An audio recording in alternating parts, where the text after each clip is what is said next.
World leaders and great friends, or so they say. And I want to say special thanks to our great friend and a great leader of the world, Donald Trump. We've had an amazing partnership. He's been an amazing prime minister. But private tensions between President Trump and Israeli Prime Minister Benjamin Netanyahu have spilled out into the public like never before. And the war in Iran and Trump's attempts at ending it is at its heart. Without us, without the United States, there would be no Israel. Without me, there would be no Israel, because no other president was willing to do what I did. I've had a great relationship with Bibi, but now Bibi has to be more responsible with respect to Lebanon. Israel was not involved with the negotiations that led to the memorandum of understanding signed between the U.S. and Iran, nor is it part of the current direct negotiations in Switzerland to end the war permanently. We asked Yaakov Katz, an Israeli author and political analyst, about how things spiraled so openly. Obviously, we had the president sign this memorandum of understanding. He's been making some interesting comments about the prime minister in recent days as well. Having set the table, what do you think is going on between Prime Minister Netanyahu and President Trump? I think that the war with Iran that was launched on February 28th started with the interests of both countries aligned completely. Take down the regime, degrade the military, stop the nuclear program. When the Strait of Hormuz was weaponized by the Iranians, you saw a divergence in the interests. Suddenly, for the United States, it became about the Strait of Hormuz. For Israel, it remains still the nuclear program. And that led to this tension between the two countries. That tension, which was at the policy level, has risen to the personal level between the two leaders, because Trump wants this over, wants Israel to restrain itself, whether it's in Iran or Lebanon or any other of the different multiple fronts that it faces, while Israel feels, 1 second, we started this war together with you. We were completely aligned. We saw eye to eye. Now they feel a little betrayed.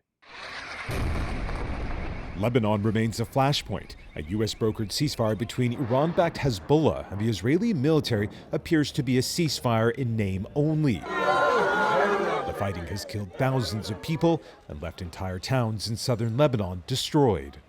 The memorandum of understanding that's been signed, the very first point says cessation of all hostilities, including in Lebanon. The president signed that memorandum of understanding.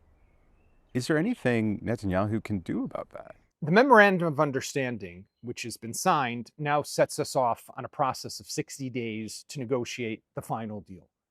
These 60 days are existential for Israel, are critical, because these are the 60 days that Israel has to make sure that its voice is heard by the Americans and that its risks and dangers and interests are taken into consideration in whatever that final deal is going to look like.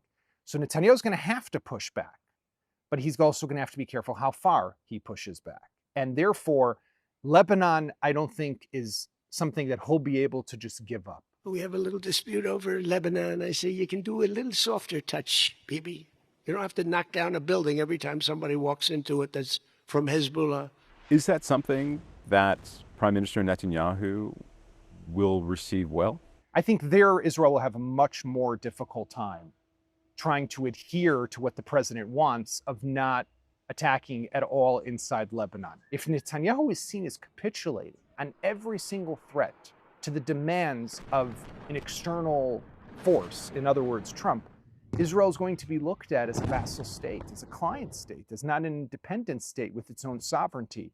And as the right-wing leader, so-called, of Israel, that's not an image that he can bear, especially if he wants to go back to the Israeli public and say, hey, vote for me, only I can keep you safe. President Trump has spoken to a lot of journalists about some of the calls he's had with Prime Minister Netanyahu. Some of them he described himself as expletive-filled. You said, are you effing crazy? What are you effing doing?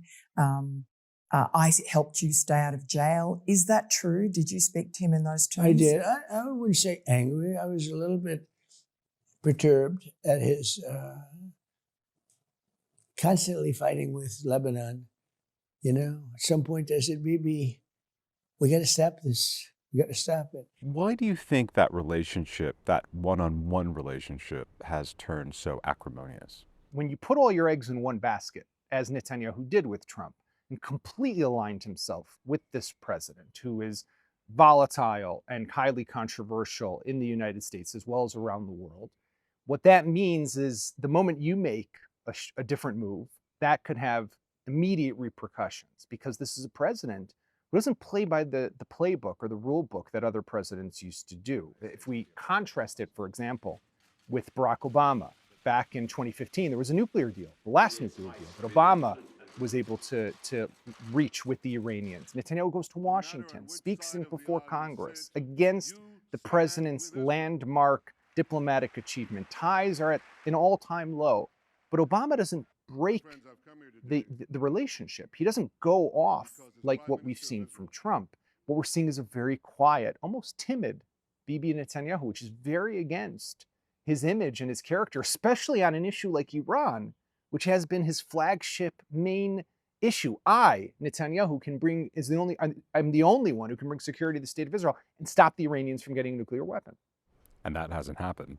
And that hasn't happened the way he thought it would. He finally gets the war that he had long maybe dreamed or fantasized of. But then from there to where we are today, it didn't bring or deliver the outcome that Netanyahu wanted. It didn't deliver the outcome that Trump wanted either. And that's why he's now cutting his losses and making a deal that for Israel is highly problematic. Benjamin Netanyahu is the longest-serving prime minister in Israel's history. For young Israelis, he is the only leader they've ever really known, but his approval ratings are at an all-time low. He's been fighting a corruption trial for years, and now he faces the prospect of elections in the fall. Netanyahu came to the Israeli people and the Israeli electorate already in consecutive elections and said, I am Mr. America. I know America. He has an election looming on the horizon. Israelis will go to the voting booths by the end of October. When that happens, if this relationship is not somehow restored for Netanyahu, he could pay a price from an electorate perspective. President Trump is extraordinarily popular here in Israel. He's also a famously transactional president. Is there something Prime Minister Netanyahu can give this president while maintaining a sense to the Israeli public that he hasn't capitulated? The thing that Trump would want the most from Netanyahu is for Netanyahu to get up in front of a microphone and say that this deal with Iran is an amazing deal. It's the best deal ever. It's better than Barack Obama's deal. I don't know that Netanyahu can do that. Can Prime Minister Netanyahu repair this relationship? I think he can, but it will take some work. On the one hand, he needs Trump, and Trump also needs him. Trump doesn't want Netanyahu to come out against the deal. That could also cause Trump some trouble within his own political base and party. Netanyahu needs Trump because of the elections that are coming on the horizon. He doesn't want Trump, for example, if he gets upset at Netanyahu, to call up Naftali Bennett or Gadi Eisenkot, two of his opponents who are running in the election, and say, hey guys, come over to the Oval Office. Let's have a meeting. That would be Trump signaling, I'm getting ready for the next generation and the next leadership in Israel. That's something that Netanyahu doesn't want either.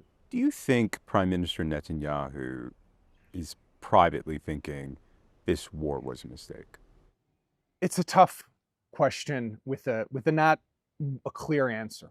On the one hand, I look at this war, and I think that every Israeli should look at this war and say, we didn't get what we wanted. But with that said, Iran today is weaker than it was on the morning of February 28th when the war began. Iran is degraded militarily. Its nuclear program for the last year, it has not enriched at all uranium for a whole year, the first time in about 20 years that that's happened. So Israel today is safer and more secure than it was before this war. That's in the short, medium term. Long term, we have to preserve these tactical successes. And this has always been a challenge for Israel. If you look at all the different fronts, Gaza, Lebanon, and now Iran, we're great with the tactical. We're great with those successes on the battlefield. But how you translate that into a political long-term resolution, that's where Israel often falls short. We're also looking at another election, the midterm elections. President Trump will be focused on that. He certainly will perhaps not be devoting a lot of attention to the fortunes of Mr. Netanyahu's election campaign. What can this prime minister do, at least when it comes to the Israeli electorate, to say, I'm still Mr. Security, and I'm still the one who can lead this country.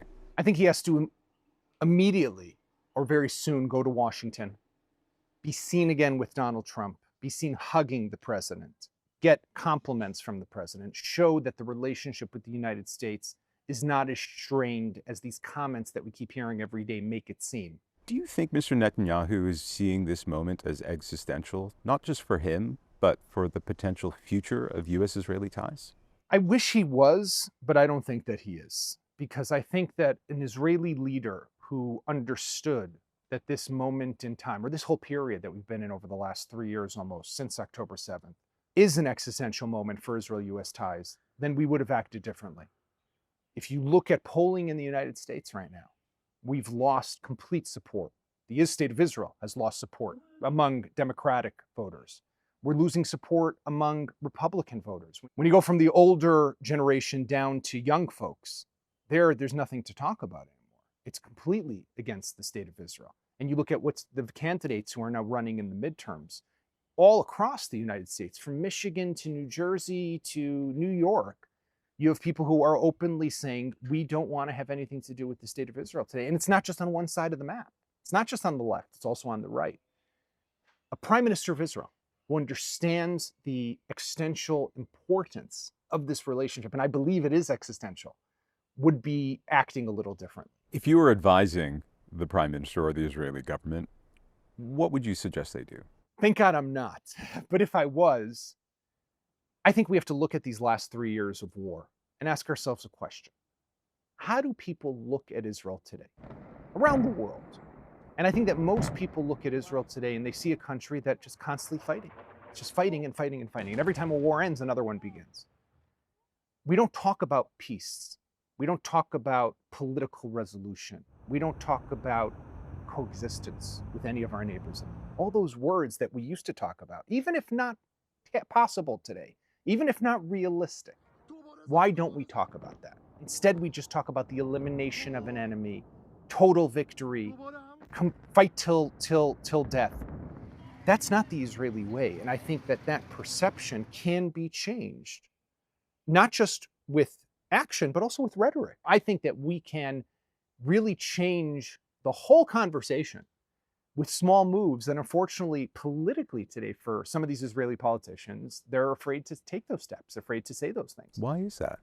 October 7th changed the country, right? It has to be said. I mean, it changed all of us, I think.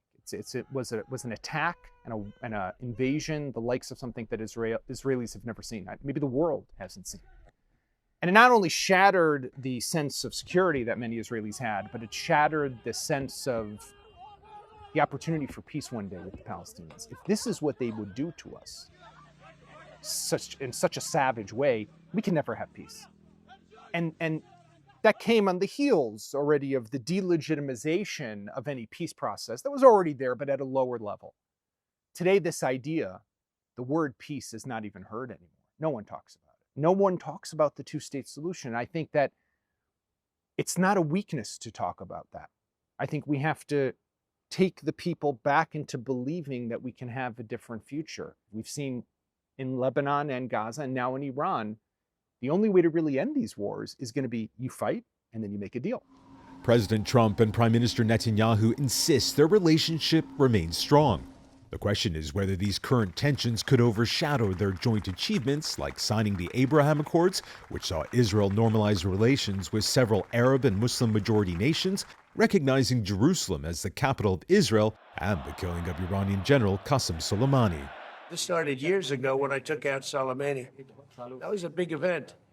There are those that say it was the biggest event in the Middle East in 50 years. Nobody has done more for Israel than Donald Trump. Do you think Netanyahu thinks that too? I think Netanyahu definitely still thinks that. Trump still, no one can say he's not a friend of the state of Israel. He's not a supporter of the state of Israel, even though there are people who are saying that. That's foolish. Trump is a supporter and a friend of the state of Israel, who also, and not also, is the president, though, of the United States of America. And his first priority and his number one interest is what is the interest of the United States of America, how he sees it.